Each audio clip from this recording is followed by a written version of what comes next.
21 years of age. This is not long ago, 21 years of age. Yesterday was my birthday. And me and Andrew, what did we eat on my birthday?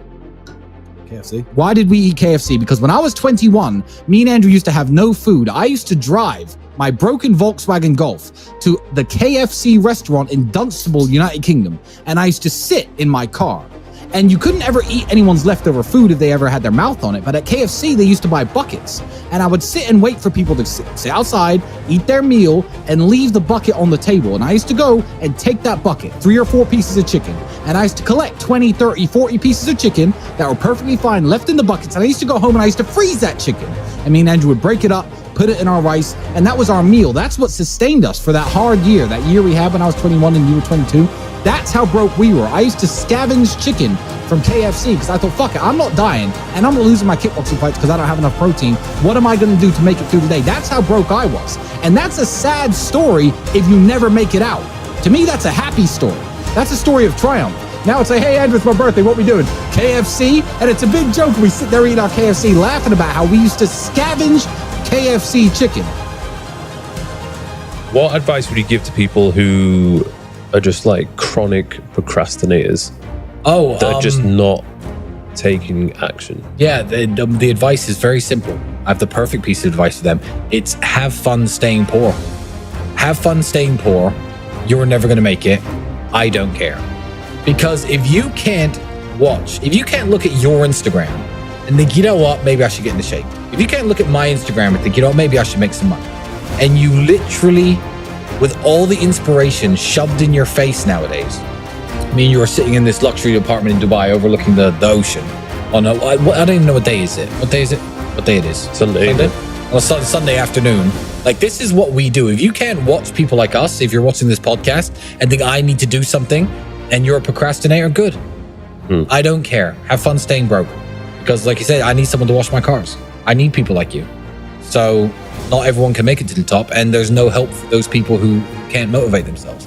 If you can't pay your bills, you know, it's hard to pay your rent, you're eating the crappiest food, you're driving the crappiest car, all the beautiful women in the world don't look at you, can't afford any nice clothing, and you're sitting around thinking, oh, well, you know, just a few more hours playing Fortnite, then that's your station in life, and enjoy it. And you got to understand, if you want that life which you're dreaming of, you have to make some sacrifices. Of course. And even when it comes to relationships and women, I've had to make sacrifices. I've had to end relationships. I've had to just go through phases where I didn't even bother at all, just to keep my mind focused on the mission and to avoid the distractions. It's very hard to become successful. It's very hard to become rich and successful, and that's why very few people do it. It's very hard to become influential, to get people following you, to get people listening to you. It's difficult. So if you can't motivate yourself to do it, you know, fuck you. Sorry, it's the way I feel. Cool. Why didn't you dump on video games enough? Why play video games? In 10 seconds, I can very quickly sum this up. There's a video game called Gran Turismo where you select which car you want to drive and select which road you want to drive, and then you sit in the house of your mother's basement and pretend to drive that car on that road. I, because I've done the work, pick the car I want to drive because I have all of them, and pick the road I want to drive, and I drive there, and I get to do it IRL. So it's a substitute for real life. That's it.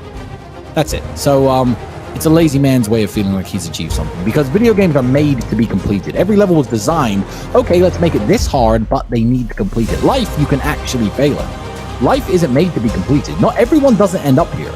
So ignore all that stuff you read on the internet about your time will come, be patient. No, everyone is born broke and dies broke. I'm not. I've done the work IRL.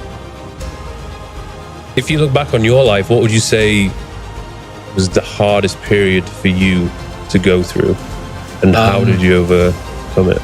Well, my dad dying was the hardest part for me and Andrew to go through ever. But what you have to understand with things like that is you don't actually have a choice. People say this all the time, like, how did you deal with that? It's like, well, what was my alternative? Bring him back to life? There is no way out of it. So you can either, and people say this all the time, oh, my mother's got cancer, she's going to die in 6 months. What do? I say enjoy the next 6 months with her. As much, like, there are lots of situations in life where your hands are tied. So with dad dying, it was a simple matter of, okay, you can let this destroy you, which is an option, and people do this all the time, drink themselves to death, I don't know, start cutting themselves, whatever stuff people do to cope with difficult situations. Or you can be sad anyway, because you're sad either way, and work 18 hours a day. And in fact, I said that the time I was working the most, when I was around 27, 28, I think he died when I was 27.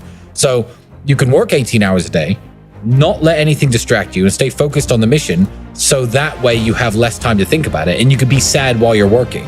And then, you know, when you start to come to terms with everything, you've got millions of dollars, as opposed to, oh, I've come to terms with everything, but I'm in a rehab clinic. So I think that bad things are going to happen to your life. And everyone watching, this is the sad truth of it. Your parents are going to die too. Before you. I mean, most of you. So that is going to happen. So I didn't really see why it was difficult. As much as it was unpleasant, I don't think it was difficult, because there isn't a way out of it. So that's the best way I can describe it. You could be a sad winner or a sad loser. So go and win every day.